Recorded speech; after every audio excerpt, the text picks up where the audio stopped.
Anthony Edward Stark, known as Tony Stark, was born on May 29, 1970 to Howard and Maria Stark. Howard was cold and calculating, a parenting technique Tony didn't appreciate. He was raised by a nanny until he was 14 and then by Howard's butler, Edwin Jarvis. Despite this, Tony was an engineering genius, building his first circuit board at 4 years old. Before his 7th birthday, he built a V8 motorbike engine. At some point in high school, Tony hacked the Pentagon on a dare from his friends. He went to college at a very young age where he met James Rhodey Rhodes, and they became best friends. At age 16, he developed the robot Dumb-E in Howard's workshop. In the same year, he won the 4th annual MIT Robot Design Workshop. In 1987, he graduated summa cum laude from Massachusetts Institute of Technology at age 17. Several years later, Tony's parents decided to go away for a weekend, although his dad still didn't trust him to be responsible. That night, Bucky Barnes, known at the time as a Hydra agent called the Winter Soldier, attacked their car and killed them both in order to steal a super soldier serum Howard had been working on. Sometime later, Jarvis, who had been Tony's father figure, also died. This put Obadiah Stane in charge of Stark Industries as interim CEO until a few months later when Tony became the youngest CEO of a Fortune 500 company in history at age 21. Tony increased the company's wealth, selling weapons to multiple governments, building a mansion, and developing an AI butler named Just a Rather Very Intelligent System, abbreviated to Jarvis. On New Year's Eve in 1999, Tony attended a New Year's party in Bern, Switzerland, where he met Dr. Ho Yinsen. He was joined by a scientist and lover of his named Maya Hansen. Aldrich Killian approached him and asked him for funding for his company called Advanced Idea Mechanics, or AIM, and Tony told him to meet him on the roof where he never showed up. Instead, he hooked up with Hansen. He discovered Hansen's work on a serum called Extremis, which could regrow human limbs if she had enough funding. While Killian was on the roof, he considered killing himself. The next morning, Tony finished Hansen's formula for her, giving her what she needed to develop Extremis, and left. Killian decided to continue without Stark and hired Hansen to develop Extremis with AIM. Tony continued to run Stark Industries when, in 2009, he demonstrated his weapons to the military in Arizona. While Tony had his personal assistant, Pepper Potts, give the generals the details about the weapon, Tony and Rhodey went out and partied. Rhodey tried to talk him out of a weapons demonstration he was going to in Afghanistan, while Tony enjoyed the company of some girls. Tony got attacked by the boyfriend of a woman he seduced, but Rhodey beat the attacker. Tony, Rhodey, and the girls then went to continue the party in Tony's mansion. Tony later won an Apogee Award, and Rhodey was given the honor of presenting it to him. However, Tony went gambling instead, forcing Stane to accept it in his place. Tony defended his war profiteering to a reporter named Christine Everhart, and the two slept together. When he woke up, Pepper bought herself a birthday present from Tony since he forgot, and he left for Afghanistan with Rhodey. After partying on the plane, Tony arrived in Afghanistan and presented his weapons, known as the Jericho missiles, to the U.S. armed forces that were stationed there. Tony was then attacked by a terrorist organization known as the Ten Rings and taken hostage. He was blown up by one of Stark Industries' bombs, with some of the shrapnel getting dangerously close to his heart. The Ten Rings had another prisoner named Ho Yinsen save his life by placing an electromagnet in his chest, and then sent a ransom note to Stane. They tortured Tony and showed him that the Ten Rings has a plethora of Stark Industries weapons, and forced him to build another Jericho missile. Instead, Tony and Yinsen built a small arc reactor as a more permanent solution to the shrapnel, as well as a suit of armor that could help him escape. After 3 months, they finally finished the suit and escaped, but Yinsen died in the process. He flew out of the cave and got caught by S.H.I.E.L.D.'s radar, so S.H.I.E.L.D. told the Department of Defense, which sent the military to save Tony. When Tony returned to the U.S. a few days later, he ended the weapons division of Stark Industries, including all military contracts, and told Stane about the mini arc reactor. S.H.I.E.L.D. agent Phil Coulson tried to schedule a meeting with Tony, but he refused. Tony then began building a new, more practical version of the Iron Man suit, prompting the Stark Industries board to remove him from the company. Tony eventually finished the suit design and discovered that S.H.I.E.L.D. was hacking him. He destroyed S.H.I.E.L.D.'s satellite and was told that Stane sold weapons to the Ten Rings and was the one who got Tony barred from the company. So, he went to Gomera, Yinsen's home village, and attacked the Ten Rings, killing most of them and destroying their supply of Stark weapons. This caught the attention of the U.S. military, causing Tony to reveal his identity to Rhodey and Pepper. Stane then confessed to having ordered Tony's kidnapping and took Tony's arc reactor out of his chest. Tony used his old one and fought Stane, who had recreated the Mark I suit, killing him. Agent Phil Coulson of S.H.I.E.L.D. sent fake ambulances to take Tony and Rhodey to a S.H.I.E.L.D. facility where Coulson offered to teach Tony to fight. The next day, Tony had a press conference in which he announced that he was Iron Man, much to Ivan Vanko's dismay. That night, he was approached by Nick Fury, director of S.H.I.E.L.D., who offered him a spot in the Avengers Initiative, but Tony turned him down. Trying to get revenge, the Ten Rings kidnapped the son of Lena, Tony's girlfriend, who he saved and defeated the Ten Rings. He later helped S.H.I.E.L.D. defeat the Ten Rings when S.H.I.E.L.D. tried to board one of their ships. Later still, he saved the life of a pilot who was testing a plane designed by Hammer Industries. Abbey Rose helped him stop an illegal diamond mine run by the Ten Rings in Western Ghats, India. He then recovered a bunch of stolen paintings for a museum in Germany and started a business partnership with Guarani Insurance.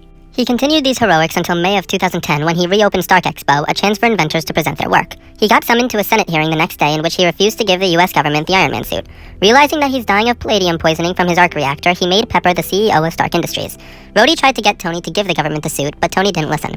After officially giving Pepper the company, he hired a new personal assistant, Natalie Rushman, who he didn't know was really Natasha Romanoff.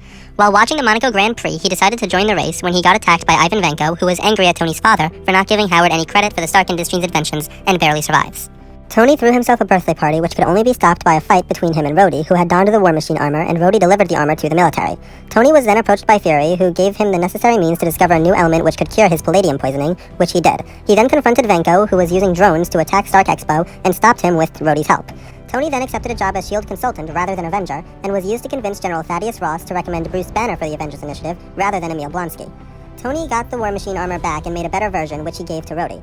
Pepper gave Tony Japanese-made magnets that never lose their magnetic ability, which he then integrated into the Iron Man suit. After racing against pilots in Dubai, he set up Stark Tower in New York City to be powered by a miniature arc reactor. He then got approached by Coulson after Loki stole the all-powerful Tesseract and was summoned to review Eric Selvig's research on the Tesseract and review the candidates for the Avengers Initiative, as well as to fight alongside Captain America, Hulk, and Natasha Romanoff, and Thor in the Avengers Initiative. The team failed to stop Loki and a mind-controlled Hawkeye during the skirmish in Germany, in which Loki and a mind-controlled Clint Barton escaped with Iridium, which Loki and a mind-controlled Dr. Eric Selvig used, along with Loki's staff, to bring the alien race known as Chitauri to Earth, resulting in the Battle of New York, in which Tony fought alongside the Avengers, which now included Barton, to stop the Chitauri and Loki. When Nick Fury failed to stop the World Security Council from nuking Manhattan during the battle, Tony grabbed the missile and flew it into the portal, going into space and returning so the Hulk could stop his fall and return to Earth safely. This resulted in Tony getting serious PTSD. The Avengers enjoyed shawarma together, and Tony repurposed the Stark Tower for the Avengers. Tony partnered with the US government to sanction the Department of Damage Control, resulting in the end of Toomes Construction Company, angering Adrian Toomes. He then started making the Iron Legion, a bunch of Iron Man suits which he would later show Rhodey. That August, Tony got attacked by Bruno Horgan during a press conference, and he and Rhodey challenged each other to see who could find him first, which Rhodey won.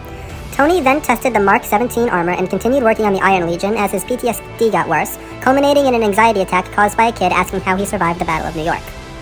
After Happy Hogan nearly died because of an explosion caused by a man going by the alias Mandarin, Tony threatened the Mandarin on national television, so the Mandarin bombed Tony's home, so Tony had to flee to Rose Hill, Tennessee, the site of a recent Mandarin bombing, leaving behind Pepper and Maya Hansen, who had come to warn Tony about the attack.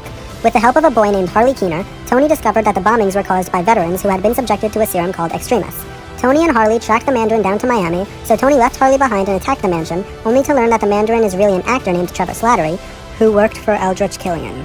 Killian had Eric Saban take Tony hostage, as well as Pepper, who he injected with the Extremis serum. Hansen tried to help him, but Killian killed her. Tony escaped from the lab, and Killian kidnapped US President Matthew Ellis, resulting in a battle where Tony had to use the entire Iron Legion. He and Rhodey rescued the President and Pepper and killed Killian. Seeing and understanding Pepper's concern for Tony, he had Jarvis destroy all of the Iron Man armors he had built over the years. Tony managed to cure Pepper of the Extremis serum and underwent a surgery to make the arc reactor no longer necessary. Realizing the fight against Killian could have grave effects on his mental health, he tried talking to Bruce about it, who fell asleep while Tony was telling the story. Despite his retirement as Iron Man, Tony Stark was still targeted by Hydra in Project Insight, but Cap, Natasha, and Sam Wilson saved him and thousands of others.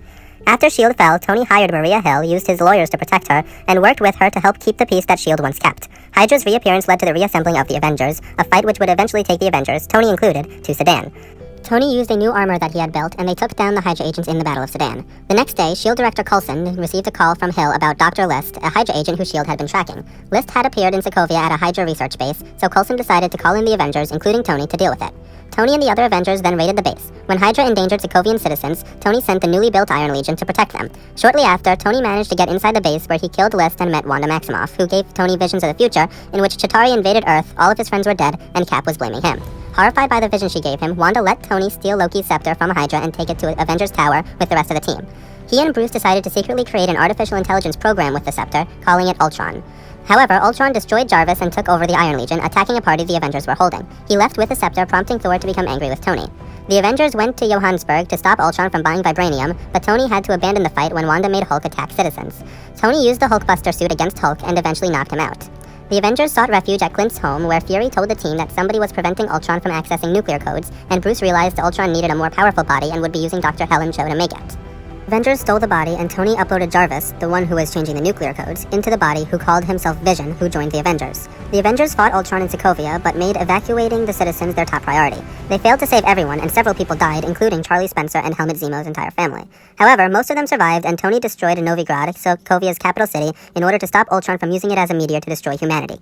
Tony used his funding to start construction on a new Avengers facility, retiring upon its completion, although he continued funding the team. In the wake of Hulk's disappearance, the public voiced concerns about him, and Tony said that they were baseless and irresponsible. At some point later, Tony and Pepper broke up due to Tony's responsibilities as Iron Man. Tony later gave a speech at MIT in which he took credit for one of Quentin Beck's inventions and named it binarily augmented retroframing, BARF for short. He met Miriam Sharp, who told Tony about her son, Charlie, who lost his life during the Battle of Sokovia. She told Tony that she felt his death was Tony's fault, not Ultron's. Because of this, Tony signed the Sokovia Accords, which the rest of the Avengers hadn't even found out about yet. Secretary of State Thaddeus Ross then approached the Avengers about a bill proposed by the United Nations which would require government regulation. As Tony started working with the government, the United Nations was bombed before the Accords could be signed, and Bucky Barnes took the blame. Tony ordered Vision not to allow Wanda to leave the new Avengers facility. Tony was about to convince Cap to sign the Accords, but the conversation got heated when Cap learned about Wanda. Helmut Zemo then arrived and forced Bucky to go into a frenzy, so Cap, Sam, and Bucky escaped. Tony convinced Ross to let him worry about Cap, so he and Natasha recruited King T'Challa of Wakanda, Rhodey, and Peter Parker, also known as Spider-Man, to fight with him. He also got Vision to agree. The Avengers fought, but Natasha let Cap and Bucky get away. Rhodey got hurt and paralyzed during the fight.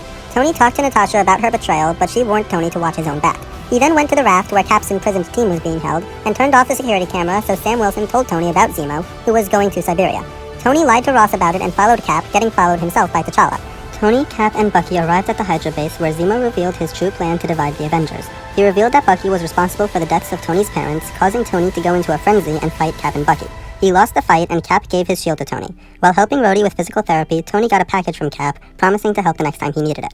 He sold Avengers Tower and attended a party in India while Peter was busy fighting Adrian Toomes and his men. Peter was about to get drowned in a lake when Tony sent one of his autopilot suits to save him and admonished him for acting without telling Happy.